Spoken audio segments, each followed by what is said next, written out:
Hi, everyone. Welcome back to The Fault Line and another Fault Line short discussion between Kim Scribner and myself. And we've got a good topic today. And it's a continuation of an ongoing debate and reflection that we have about the role of trust in helping teams become great. And I've got a pretty strong opinion that trust is part of the equation and goes right along with a sense of purpose or mission. And Kim has some strong feelings on this as well. Sorry for the Freudian And call me slip. I have a Kim, kid just don't named call me Tim. late for dinner. Exactly. Sorry. But to dig into this, Kim, maybe give us a little perspective on, your starting point in the role of trust for leaders and teams. Yeah. So I think as you and I were kind of dabbling and prepping before this conversation, it was what's the point of trust? Like, what are the consequences if they don't exist? Why do they need, does trust need to exist? And also a little bit of a reflection of some of the authors who have written about trust and how their circumstances were very different than most of the organizations that we all work in. And so, as to me, as you're working with a team, having trust across a team, and not necessarily between leader and direct report, but amongst a cross functional team or a project team of some sort, maybe the most important thing is that it eliminates some of the noise that can happen in a corporate environment. And so we all have dealt with politics inside of an organization and, whether it's people jockeying for the next level up role or who gets the credit for the best project or things like that. And so when you have that trust, it's more likely that you also have mutual accountability to the purpose or the mission, like you said when we started this conversation. And, there was one of the authors we've referred to is, Stanley McChrystal, General Stanley McChrystal. Back in the day, he wrote a book called Team of Teams. And there's a passage in there that I'll probably misquote, but where he talks about purpose reinforces trust and trust reinforces purpose. And together, that makes for great outcomes. And my sense is that there are rich veins to tap in both of those. And to your point, where there's a high degree of trust between different members of a team in service of achieving something together, great stuff happens. And a lot of the politicking goes by the wayside to exactly where you were going. And on the other side, there's also then this collective feel of achievement that is self-reinforcing. And I love the way those two things, we're going to do something together. There are going to be problems along the way, but we trust one another to figure it out, Right. how those two things play back and forth. Yeah. So what's somewhat interesting and maybe not directly related to today's conversation is most organizations still do performance reviews on an individual basis, which is about the success of a individual person, not the success of a team that they were part of. And yet, a lot of organizations are also moving to team-based projects, whether that's cross-functional teams or matrix organizations or things like that. And so in the books that you referenced and some others, they're mostly or often written by people who were previously in armed services. And so when you're in battle, you have to act as a team, right? You have to know who's on your six. You've got to know all these types of things to, and you have to have trust that the people are all running in their position. Otherwise, the consequences are quite dire. And most of us don't deal with that every single day. So, how do we help people understand with the review systems that they have that are really based on them as an individual, that team-based mutual accountability and trust will drive better results? And you and I have seen this, so we know that it's true. Yes. Yes.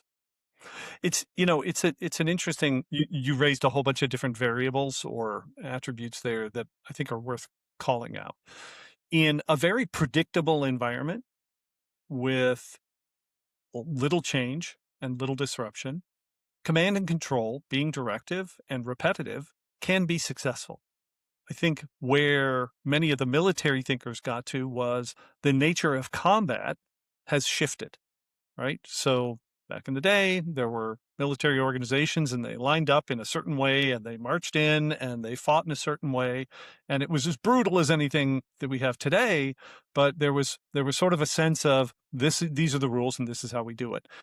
As and this is where the analog for business is. As soon as somebody decides they're not playing by those rules, the tactics and the repetitive sort of directive methods become unsuccessful. And so as we think about competitive dynamics that are fluid, as we think about disruptive technologies, as we think about variability in the day-to-day choices that are made, that puts a greater emphasis on this idea of a trusted debate and choice in service of a defined outcome that is collective in its nature rather than individual. And to me, that's using lots of nebulous words to get pretty specific. Because if Well, you're making a I choice mean, about how, I think go part of ahead. what you're saying is that there are mechanisms that can help organizations similar to the army create rules of engagement for a team that maybe help build that trust, right? There's working agreements, there's racy diagrams that you can create at the beginning of a project so that you have clear rules of who makes decisions on what, who's accountable for what, how you're going to communicate with each other. And I think those mechanisms help build the trust that we're talking about. I agree. I think there's an aspect for me though that is fundamental because I've worked in racy, dacey, rapid, different Mhm. environments where the accountabilities are determined. If there's not clarity on what we're trying to achieve, all of those definitions become interesting but somewhat Yeah, esoteric. without a purpose that everybody understands, nothing else matters. Correct. And then you devolve into, well, who gets to actually make the decision? Who's going to approve this? Is it the head of sales? Is it the head of marketing? Is it the head of product? Is it the CEO? And, for me, that's one of the things in working with the different organizations I've worked in that I look to as a telltale sign. Where there's a debate about approval rights, it often means we haven't actually defined what success is. And if we can define what success is, a lot of those other things become much simpler. And I'm curious if that resonates with your own experience. So, most teams that I work with, before there's a working agreement, which is the rules of engagement, there's a charter or a purpose statement. And that mechanism does exactly what you're talking about. It makes Yes. sure that there's clarity on why are we even working as a team? Never mind how we're going to do it. Right. And so it might include key performance indicators that you're trying to meet as part of your success criteria, but it really comes down to wordsmithing things that you can get behind so that you are demonstrating the trust that yes, we are all aligned towards this goal. Yeah. And for me, there are a couple of things related to that. One is it doesn't have to be a super formal 15-page document, right? This could be wrote it on the whiteboard, everybody signed, we took a picture of it. Yeah, like 3 boxes at most. It, Yes. it could be a very simple thing. The other thing is when people on the team justify why they're working on something because so and so said so. That's another one of those. And for anybody who's just listening, Kim had a visceral physical response to me saying that, leaned her head back, looked aside, Because and the thing gasped. that I most often say, and we are gonna have to do an episode or chat just on this topic, is if you are saying so and so said so, and that's why we're doing it, then you shouldn't be doing the thing until you go ask so and so why. Right. And this is where the context part is so crucial. And this is also why I never joined the military, because I'm always asking why. I'm always looking for the context and debating. And there are circumstances where somebody says, do this and you need to do it, and you ask afterwards. Put out the fire and then talk about the cause of the flames first, or later. I'm fine with that. But I think it is rare in most organizations that circumstances are like that, right? That's crisis management. That is the military in certain circumstances. But for many of us, it is a worthwhile reflection to say, well, wait a minute, how does this fit in? And that gets to the next thing, which is the nesting of objectives. If for any organization that's trying to earn profits, the the three metrics that matter are sales, Gary's profit, and hitting all, market share. if you're not watching us, I urge you to watch this chat because Gary is hitting all my hot buttons today. Yeah. Poke, poke, poke, poke, poke, poke, poke, poke, poke. This is why I love doing this with you, Kim. But it's like, okay, how might what we're being asked to do change our sales, our profit, our market share, right? How big are we? How much value are we delivering? And how are we doing compared to our competition?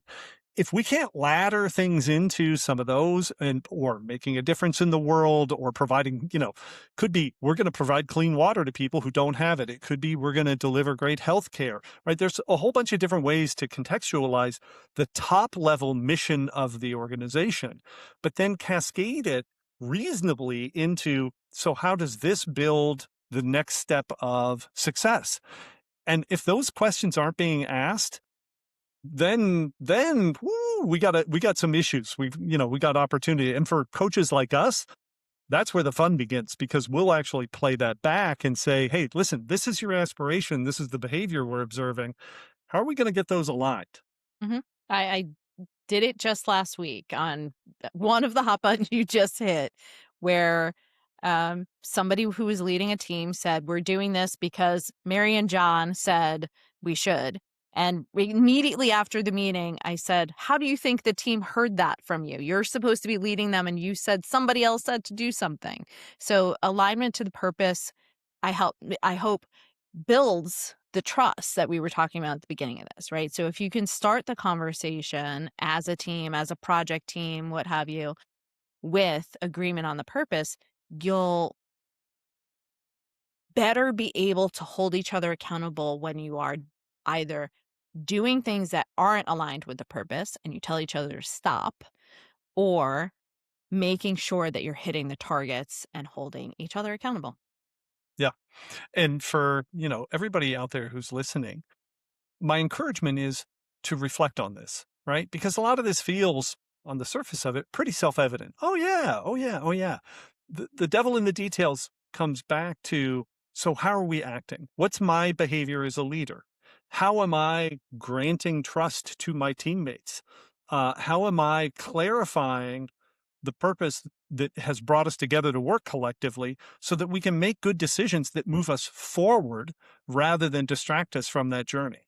And that's probably the subject matter of another chat. Any wrap-ups on this topic, Kim, before we close it out? No, I think just the last thing I would say is just because you're on a team doesn't mean you automatically have trust. It is something that you have to work at. Otherwise, you're just a group of people wearing same color shirt, and that does not make a team. Love it. Let's end on that note. As always, thank you everybody for listening. This has been The Fault Line in one of our Fault Line shorts. For Kim Scribner and myself, Gary Lancina, thanks, and we'll talk to you again soon.